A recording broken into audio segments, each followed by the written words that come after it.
Salut les gars, bah écoutez, j'avais pas prévu de faire une vidéo parce que je sais que ça intéresse pas grand monde, on va dire, vu que c'est très très vieux. Donc je me suis lancé dans une collection NES il y a un mois. Je pense que, comme le dit ma pancine, je suis en quête de rédemption. J'ai tellement piraté de jeux, j'ai tellement tout eu que maintenant j'ai envie de faire le chemin inverse et de récupérer tous les jeux de mon enfance et plus encore.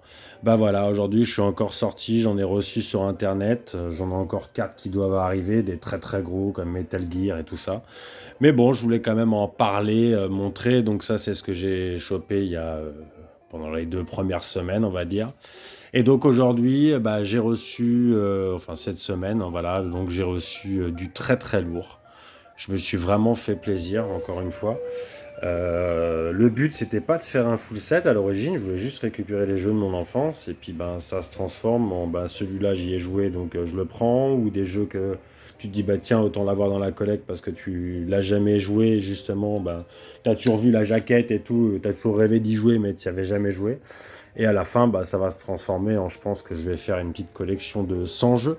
Voilà, ni plus ni moins. Je pense à m'arrêter après ça parce que c'est indécent. Parce que la plupart des jeux qui vont me manquer là, il me manque pas mal de jeux. Une dizaine. On va dire qu'en gros, il me manque vraiment 10 jeux. Mais c'est que des jeux qui coûtent extrêmement cher, comme les Zelda, le Mega Man 1, bref, quelques jeux qui sont très très chers et qu'il faut se dire, voilà, faut passer le cap, hein, de se dire qu'on va claquer 60 balles dans un jeu qui a 30-40 ans, ça fait très très mal. Donc voilà, on va essayer de faire ça plus calmement. Là, j'essaie de surtout récupérer les jeux qui sont pas trop chers. J'en ai quand même quelques-uns hein, qui viennent de me coûter vraiment bonbon. À part là, j'ai vraiment fait une bonne affaire. Donc là, j'ai pris beaucoup sur eBay. J'ai toujours été donc à Full Set, bien sûr, à Paris, le magasin Full Set qui m'a vendu la console. D'ailleurs, on va pouvoir voir à quel point elle est belle, parce qu'aujourd'hui, dans l'autre boutique Retro Game, j'ai tellement acheté de jeux qui m'a offert la NES Advantage. Regardez la couleur. Regardez la couleur, comment c'est devenu, et regardez la couleur de la console quand je l'ai acheté quand même. C'est le jour et la nuit, hein. Jour et la nuit. Mais bon, voilà. Un très beau cadeau, très gentil, monsieur de Retro Game, de Retro Game Shop, qui est un peu plus loin que République, c'est Métro Voltaire. Réellement, c'est à aller 1 kilomètre, on va dire.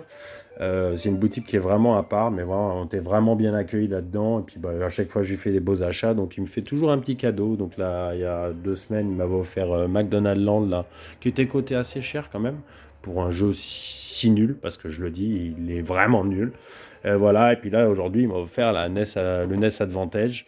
Donc voilà, merci à lui. Donc Retro Game Shop à Paris, Métro Voltaire, rue Beffroi. Donc vraiment, ça c'est vraiment une boutique cool. Full Set aussi, qui m'a vendu la console, qui est vraiment un vrai passionné aussi, qui est très disponible en plus pour discuter et tout ça. Donc voilà, j'étais lui acheter aussi quelques jeux aujourd'hui. Et puis du eBay, pas mal de eBay, hein. Le eBay, j'ai aussi tombé sur un vendeur, mais vraiment cool. Le mec, il te met des petits mots. Les jeux sont propres, on dirait qu'ils sont neufs. Il les a nettoyés. C'est super bien emballé. Voilà, donc il y a quand même des mecs qui sont vraiment bien, qui respectent vraiment le truc, qui respectent le game. Voilà, on va faire un petit tour d'horizon donc ça c'est juste cette semaine, hein. Là je suis plus que très content, il est en très bon état, je l'ai mis et il est rentré directement. Je l'ai pas payé excessivement cher par rapport à tous les endroits où je l'avais vu. Le mec qui me l'a vendu sur eBay, il a été super cool. Enfin voilà, vu qu'il y a un tout petit truc dessus, mais un tout petit truc, regardez. C'est juste l'étiquette là qui est un petit peu abîmée. Bon voilà, du coup il m'a fait beaucoup moins cher par rapport à ce qui se fait dans le commerce et même chez les autres vendeurs. Donc les Castlevania que j'ai surkiffé étant jeune. Le 1 un peu moins, bizarrement, c'est le 2 que j'ai vraiment taffé. Mais bon, vu qu'il était très très difficile, il y avait une côté RPG dedans où il fallait parler avec les habitants pour savoir quoi faire et tout. Il est tellement compliqué, Simon Quest, j'ai jamais été très très loin dans le jeu. Et pourtant, j'y ai joué vraiment beaucoup, hein. C'est le seul Castlevania qui est un petit peu comme ça. Il sort d'ordinaire par rapport à toute la série. Mais voilà, c'est vrai, pour moi, ça reste un grand jeu. Alors, on peut voir ici, là, un petit intrus. Mais bon, ça reste mon jeu préféré de tous les temps anciens. Le Zelda Link to the Past, comme beaucoup d'ailleurs, c'est marrant parce qu'en parlant dans le groupe, bah, je me rends compte en demandant aux gens quelle est ta console préférée et ton jeu préféré. Et ben, il y a peut-être 15% des gens qui ont répondu la même chose, comme moi. La Super Nintendo, en meilleure console de tous les temps pour nous. Et le Zelda qui a marqué vraiment les esprits. Donc je me suis permis de le reprendre, j'ai tellement refait sur émulateur, hein, c'est un jeu que j'ai fini 5-6 fois hein, forcément.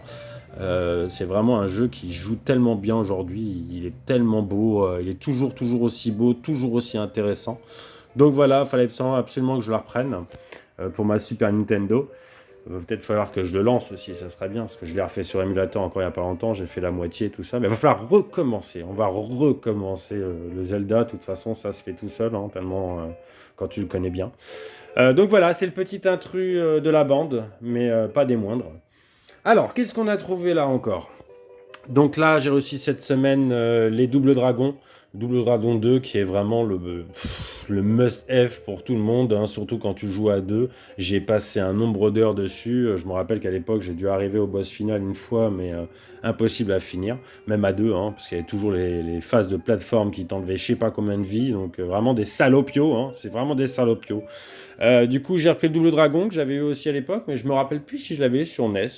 Je me demande si je l'ai pas eu soit sur Game Boy ou soit peut-être sur Master System. Je me rappelle plus.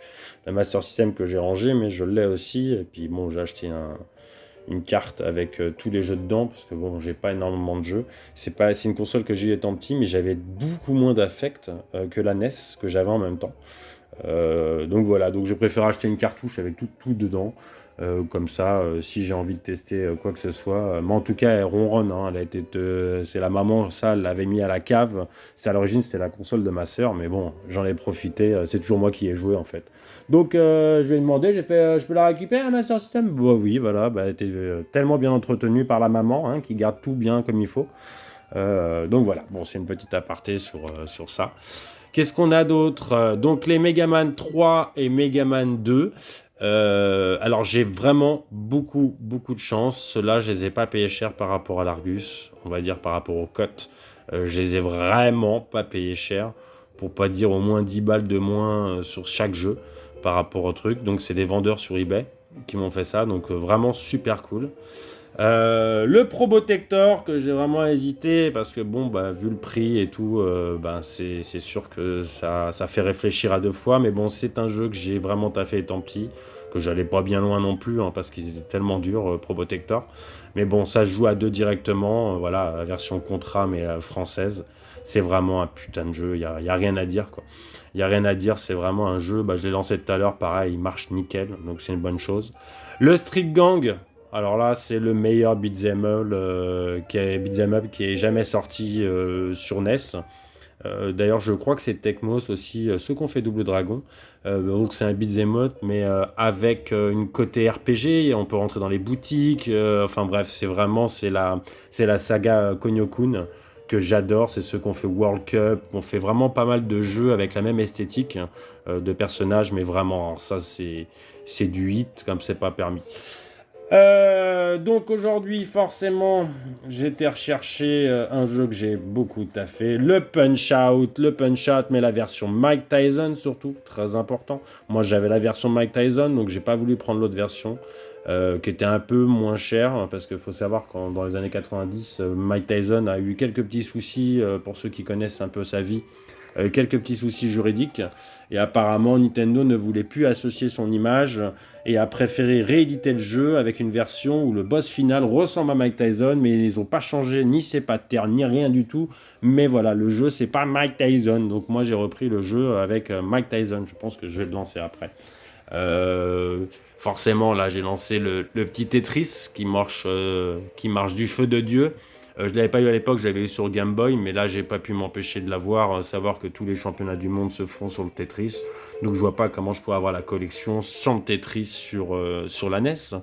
D'ailleurs, je vais faire une petite partie après, une fois cette petite vidéo terminée. Je suis sûr de faire mes 150 lignes.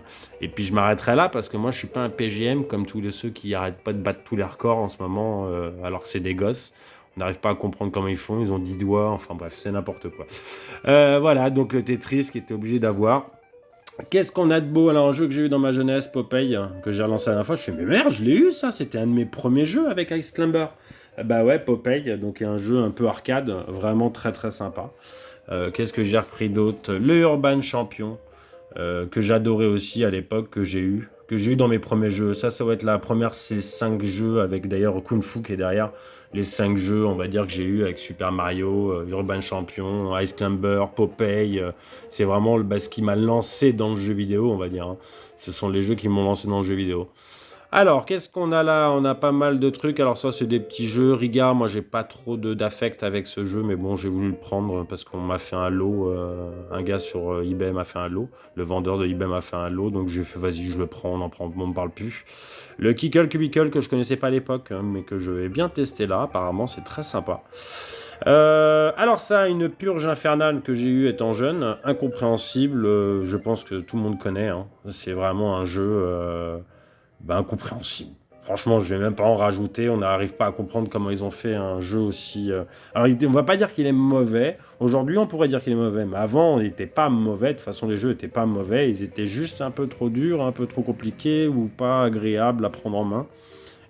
Après, si vous avez la Solus, bien sûr, c'est 10 fois plus simple. Et là, du coup, vous arrivez à avancer. Mais sans Solus, et avant, on n'avait pas Internet. Ça, ce genre de jeu, on comprenait même pas. Il n'y a pas de tutoriel, rien. Rien que le premier niveau, c'est à se tirer les cheveux pour trouver les solutions de ça, hein. Parce que c'est un gameplay très particulier. C'est pas qu'un platformer à la con. Donc voilà. Le Super Spike V-Ball que j'ai essayé il y a pas longtemps et qui est très très bon. Alors moi je suis pas spécialiste fan de volet et tout ça, mais bon, je crois aussi que ça fait partie de la saga Kunio-kun. Donc je me suis dit, il faut l'avoir, il est pas trop cher.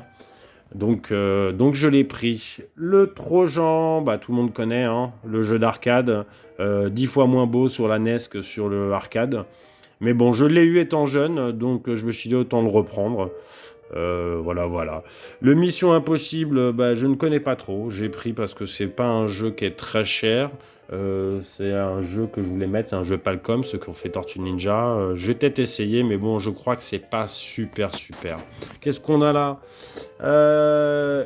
Isolated Warrior. Alors ça, c'est assez original. Moi, je connaissais pas à l'époque, hein. Ça, c'est plein de jeux en me concentrant sur la NES que j'ai découvert récemment. C'est un jeu en 3D isométrique. C'est une espèce de shmup en 3D isométrique. Et tout le monde me l'a vraiment conseillé, donc je vais me faire plaisir. Le California Games, ça on a tous eu sur une console ou une autre ce jeu-là, que ce soit sur la Game Gear ou d'autres choses on avait. Le double dribble derrière, ça c'est un petit jeu aussi, hein. C'est les jeux que tu trouves le plus facilement, on va dire, sur NES. Ils sont moins chers. Je crois que c'est entre les 8 à 10 euros, on va dire, double dribble. C'est pareil que soccer ou tennis. C'est des jeux qu'on trouve vraiment partout et on commence toujours sa collection par ce genre de jeu, hein. Pareil, le Marble Madness qui était pas très très connu, il me semble, à l'époque. Aujourd'hui, c'est plus agréable à jouer, hein. Je trouve ça agréable à jouer. Pareil, c'est des jeux pas trop chers. Le Roller Games que je n'ai pas connu à l'époque non plus, qui a l'air assez sympathique. Moi, j'ai vu des gens y jouer ou faire des speedruns dessus. Ça a l'air original. J'aimais bien la pochette, je me suis dit autant la prendre. Il est pas très très cher et tout ça. C'est comme celui-ci, donc je connaissais pas à l'époque. Apparemment, c'est un carnage. Il est super bien ce jeu et puis vraiment, il est pas coté très très très très cher. Voilà. Le Paperboy 2, le Paperboy 2, écoutez, hein, la suite du 1, est-ce que c'est la meilleure console pour le faire? Va savoir. Moi, je sais que j'avais le 1 surtout, le 2, je vais essayer, mais bon, d'après les tests, c'est un peu catastrophique. Mais je me suis dit, j'aimais beaucoup Paperboy à l'époque, donc bon, autant continuer, hein. Autant continuer, si t'as le 1, autant prendre le 2, ça sera super dans la collecte, et puis voilà. Le Gremlins 2, qui était à l'époque très connu, que je n'ai pas fait. Donc je suis pressé de tester tout ça. Et voilà, j'ai fait à peu près le tour. Qu'est-ce que je vais recevoir là? Normalement, ça devrait arriver d'ici demain maximum. J'ai le Blue Shadow, qui apparemment est un hit de la console, qui est très méconnu. Pareil, je ne l'ai pas payé très très cher pour un jeu qui est si apprécié. Donc il arrive. Qu'est-ce que je vais recevoir? Je vais recevoir Metal Gear. Le Metal Gear 1 que je connaissais mais que je n'avais pas fait à l'époque, hein, bien sûr. Moi j'ai commencé Metal Gear sur PS1, comme la plupart d'entre nous. Donc le Metal Gear arrive. Qu'est-ce que j'ai d'autre? Après, j'ai deux petits jeux assez connus, mais j'ai déjà oublié. Bon, bah, c'est pas grave, hein, je vous remettrai une petite photo pour montrer, si ça intéresse quelqu'un, bien sûr, c'est comme on dit, hein. Là, c'est comme je dis, hein, c'est vraiment un truc de vieux. La plupart des jeux, ça serait mentir de dire qu'ils sont aussi agréables aujourd'hui. C'est pas la Super Nintendo. La Super Nintendo, les jeux de Super Nintendo sont très agréables à jouer aujourd'hui. Le pixel art est très très beau. Ça n'a pas vieilli ni rien. Donc c'est une différence avec la NES. Qui certains jeux sont, bah, ils sont rêches, hein. Je vais pas vous mentir, c'est très très rêche. Il y a plein de jeux qui sont vraiment pas super. Mais bon, ça fait partie du jeu, comme on dit, hein. Ça fait partie du jeu. Qu'est-ce que j'ai pris d'autre? Bah, étant donné que moi j'ai eu Rob étant petit, je me suis pas dit on va racheter Rob parce que juste pour le jeu Gyromite, qui n'est pas, d'ailleurs que j'avais jamais compris à l'époque comment jouer, hein, ça c'est un de mes premiers jeux, je devais avoir 6 ans. C'était pas facile pour les gosses de 6 ans, hein. Déjà que les jeux étaient difficiles, mais alors là, avec le robot qui répond à moitié aux commandes, on comprenait pas trop. Donc je me suis dit autant fais-toi plaisir. Prends-le en Amiibo. Je l'ai découvert hier en Amiibo. Et puis, comme par hasard, le vendeur, il l'avait aujourd'hui. J'ai fait, vas-y. Il était un peu plus cher que si je l'avais commandé sur Internet. Mais bon, ça reste dans le prix. Donc, je me suis dit, autant me faire plaisir, hein. On va pas trop en rajouter. On va pas acheter le gros robot. Donc, le petit suffira. Donc, voilà, je pense que je vais finir là-dessus, hein. Je suis quand même très content de ma journée. Je sais pas pourquoi je fais ça, hein. Vous me posez pas trop de questions. On va savoir pourquoi je fais ça. Mais bon, je pense que c'est voilà, c'est la rédemption ou je sais pas, la crise de la quarantaine. Appelez ça comme vous voulez. Mais voilà, je me suis dit tiens, c'est le bon moment pour refaire une collection vu que tout disparaît, le physique disparaît, les prix sont en train d'exploser depuis quelques années. Je me suis dit si je le fais pas maintenant, bah je le ferai jamais, hein. Je le ferai jamais. Et puis bon, bah une fois que c'est fait, bah après. Je vais pouvoir garder ça presque à vie, on va dire. Et puis de toute façon, s'il faut revendre, bah, je ferai le set complet, machin. Je suis sûr qu'il y a bien un mec qui sera là, qui sera prêt à payer quelques milliers d'euros pour avoir un set d'un coup avec des jeux nettoyés, propres, et qui fonctionnent à max, quoi. Je crois que j'ai tout dit, hein. Je crois que j'ai tout dit. La journée a été assez productive, mais après, c'est pas fini, hein. C'est pas fini, mais bon, ça va bientôt finir. Je pense que je vais faire. Ouais, là, je vais faire un deuxième truc comme ça. Il me manquera une vingtaine de jeux pour arriver à 100. Je les mettrai ailleurs, voilà. Parce que j'ai trouvé ça sympathique pour le rangement, hein. C'est que des caisses, hein, mais bizarrement, ça tient bien. Donc, je vais les empiler et ça va me faire des colonnes de jeux. Et ça, c'est vraiment top, hein, histoire de garder quand même un appartement clair et joli, on va dire. Ça ressemble plus, c'est plus de la déco qu'autre chose. C'est pour ça que je vais pas commencer d'acheter des jeux PlayStation, tout ça. Je trouve que c'est des boîtes pas belles. J'ai pas l'affect avec les jeux. Et pourtant, c'est des consoles que j'ai adorées, hein, que j'ai des jeux qui m'ont transcendé. Mais j'ai pas le même affect que les cartouches NES et les cartouches Super Nintendo qui sont palpables, on va dire. C'est palpable. Ça n'a rien à voir avec les CD, les PlayStation, tout ça. Donc je pense que je vais rester dans mon trip collection, allez, NES et peut-être un petit peu Super Nintendo. Mais c'est tout, je m'arrêterai là. J'irai pas plus loin, je veux pas pourrir l'appartement. C'est bien d'avoir un espace bien dégagé, propre, joli, accueillant pour ces dames. Donc bon, bah voilà, hein, on va s'arrêter là. Et puis je pense que, bah après, je sais pas, je dis ça, mais on va savoir, hein. On va savoir, hein. Quand j'ai acheté la NES il y a un mois, je me suis pas dit je vais acheter une centaine de jeux. Et d'un coup, on dit, bah tiens, tu veux ça, ça, ça. Puis tu dis, bah je connais pas ça. Puis fil en aiguille, bah tu te lâches, quoi. Tu te lâches, tu essaies de remettre un budget assez conséquent pour essayer d'avoir ta collection et te dire que voilà, au moins, tu as quelque chose en fin de vie. Tu auras collectionné quelque chose qui t'affecte particulièrement. Donc voilà, je dis que je vais m'arrêter à 100, mais va savoir, hein, ça se trouve arriver à 100, je vais dire bah non, maintenant je veux le full set, hein, va savoir, on verra, écoutez, ça dépend de plein de choses, Ça dépend de la motive, ça dépend des budgets, hein, parce que maintenant les jeux commencent à être très très chers. La plupart sont assez accessibles, hein. Il y en a plein qui sont assez accessibles. Il y a des endroits qui en plus sont moins chers que d'autres. Moi, je fais pas les brocantes parce qu'il n'y en a pas sur Paris, hein. Il y a pas ça sur Paris. Donc heureusement que j'ai les boutiques rétro gaming, hein. Donc trouver comme certaines personnes, il y a des mecs qui vont en déchetterie, ils trouvent des trucs que toi tu vas payer une fortune, eux ils trouvent en déchetterie. Ben moi, ça risque pas de m'arriver. Donc, on va dire que je suis le client parfait pour ces gens-là, hein. Je suis le client parfait pour ces gens-là. Donc voilà. Bah écoutez, ça fait déjà 20 minutes de vidéo. J'avais prévu de pas en faire et j'en ai fait une. Donc comme quoi, vous voyez, on part sur quelque chose et en fin de compte, on fait autre chose. Bah, n'hésitez pas à revenir vers moi si vous avez des questions sur la NES, si vous voulez parler de la NES. Parce que voilà, c'est une console qui est quand même extraordinaire, qui a sauvé le jeu vidéo, hein, parce que le jeu vidéo est en train de sombrer et quand la NES est sortie, ben, ça a tellement cartonné que ça a sauvé et ça a donné. C'est grâce à cette petite là qu'aujourd'hui on a des PlayStation 5, des Xbox Series et tout le reste et tout ce qu'on a eu. C'est grâce à ces consoles parce que si on avait fait confiance à Atari, ben, tout serait mort. Voilà, parce qu'Atari pour moi ça reste une marque. Je vais rien dire de plus. Voilà. Bah écoutez les gars, passez une bonne soirée. N'hésitez pas à revenir vers moi s'il y a des choses qui vous plaisent ou pas. Si vous voulez des vidéos de gameplay, on sait jamais, bah, je peux toujours en faire, hein. C'est toujours marrant. Et puis s'il y a des gars qui veulent venir jouer à la maison, bah, c'est toujours possible aussi, hein. Bon allez, à plus.